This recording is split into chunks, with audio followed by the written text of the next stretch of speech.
अध्याय देवताओं का हिमालय के पास जाना। नारद जी बोले, हे ब्रह्मा जी, हे महामते, आपने अपने श्रीमुख से मैना के पूर्व जन्म की कथा कही, जो कि अद्भुत व अलौकिक थी।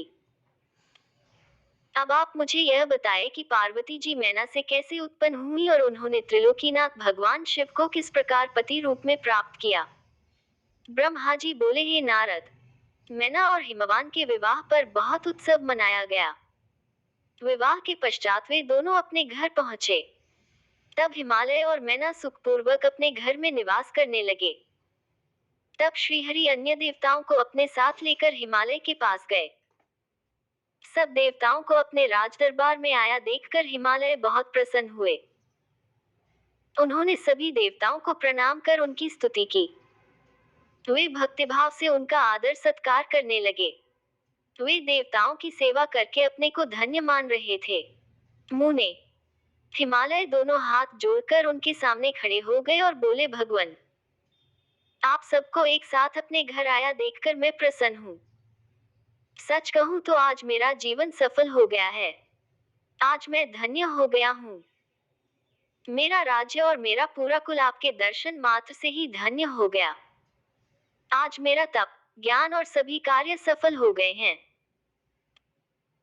आप मुझे अपना सेवक समझे और मुझे आज्ञा दें कि मैं आपकी क्या सेवा करूं। मुझे बताएं कि मेरे योग्य क्या सेवा है। गिरिराज हिमालय के ये वचन सुनकर देवतागण प्रसन्नता पूर्वक बोले, हे हिमालय, हे गिरिराज, देवी जगदम्बा उमा ही प्रजापति दक्ष के यहाँ उनकी कन्या सती के रूप में प्रकट हुई।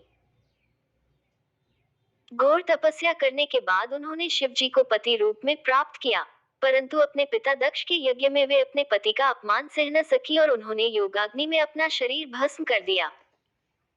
यह सारी कथा तो आप ही जानते ही हैं। अब देवी जगदम्बा पुनः धरती पर अवतरित होकर शिव जी की अर्धांगिनी बनना चाहती हैं। हे हिमालय, हम सभी यह चाहते हैं कि देवी सती पुनः आपके घर में अवतरित हों। श्री विष्णु जी की यह बात सुनकर हिमालय बहुत प्रसन्न हुए और आदरपूर्वक बोले, भगवान, यह मेरे लिए बड़े सौभाग्य की बात है कि देवी मेरे घर आंगन को पवित्र करने के लिए मेरी पुत्री के रूप में प्रकट होंगी। तब हिमालय अपनी पत्नी के साथ और देवताओं को लेकर देवी जगदम्बा की शरण में गए। उन्होंने देवी का स्मरण किया और श्रद्धापूर्वक उनकी स्तुति करने लगे। देवता बोले, हे जगदम्बे, हे उमे, हे शिवलोक में निवास करने वाली देवी, हे दुर्गे, हे महेश्वरी, हम सब आपको भक्तिपूर्वक नमस्कार करते हैं। आप परम कल्याणकारी हैं। आप पावन और शांति स्वरूप आदि शक्ति हैं। आप ही परम ज्ञानमयी शिवप्रिया जगदम्बा हैं। आप इस संसार में हर जगह व्याप्त हैं। सूर्य की तेजस्वी किरण आप ही हैं। आप ही अपने तेज से इस संसार को प्रकाशित करती हैं। आप ही जगत का पालन करती हैं।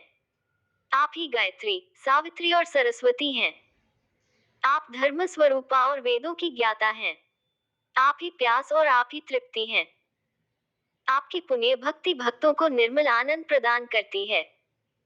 आप ही पुण्यात्माओं के घर में लक्ष्मी के रूप में और पापियों के घर में दरिद्रता और निर्धनता बनकर निवास करती हैं। आपके दर्शनों से शांति प्राप्त होती है। आप ही प्राणियों का पोषण करती हैं तथा पंचभूतों के सार तत्व से तत्व स्वरूपा हैं। आप ही नीति हैं और सामवेद की गीति हैं। आप ही ऋग्वेद और अथर्ववेद की गति हैं। आप ही मनुष्यों के नाक, कान, आंख, मुंह और हृदय में विराजमान होकर उनके घर में सुखों का विस्तार करती हैं। हे देवी जगदम्बा, इस संपूर्ण जगत के कल्याण एवं पालन के लिए हमारी पूजा स्वीकार करके आप हम पर प्रसन्न हो। इस प्रकार जगत जननी सती साध्वी देवी जगदम्बा उमा की अनेकों बार स्तुति करके सभी देवता उनके साक्षात दर्शनों के लिए दोनों हाथ जोड़कर खड़े हो गए।